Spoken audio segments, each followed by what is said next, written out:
la cohérence, elle n'est pas à la fin d'un processus, mais au début d'un processus. Alors évidemment, ça arrange les gens de croire que c'est à la fin d'un processus, parce que c'est comme ça, la cohérence, c'est celle qu'ils connaissent là, ici et maintenant. Hein. Alors donc, ça évite d'aller... Bon, c'est évidemment beaucoup plus facile de comprendre ce qui est arrivé que ce qui a commencé.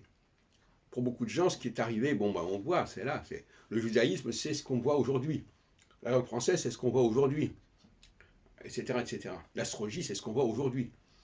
Maintenant, si on dit non, il faut retrouver la cohérence originelle du savoir en question, alors là, les gens sont complètement paniqués.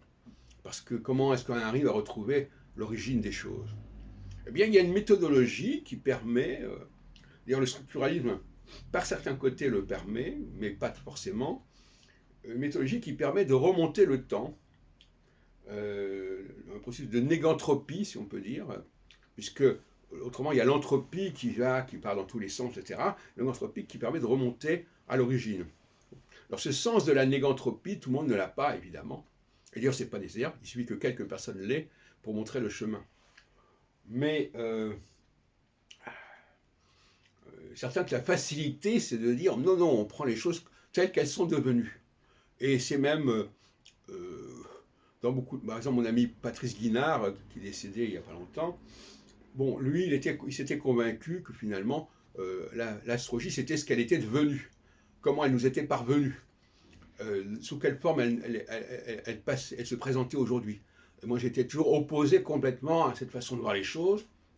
Ça ne m'intéresse pas de savoir que les choses sont devenues.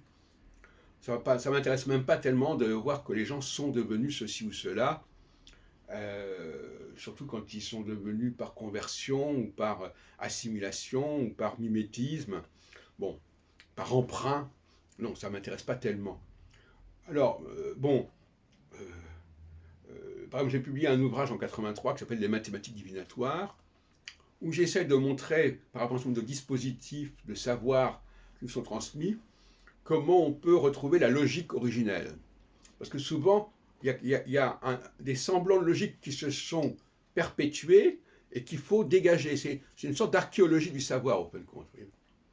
C'est-à-dire qu'on a des bribes de cohérence qui peuvent aider à restituer la cohérence globale.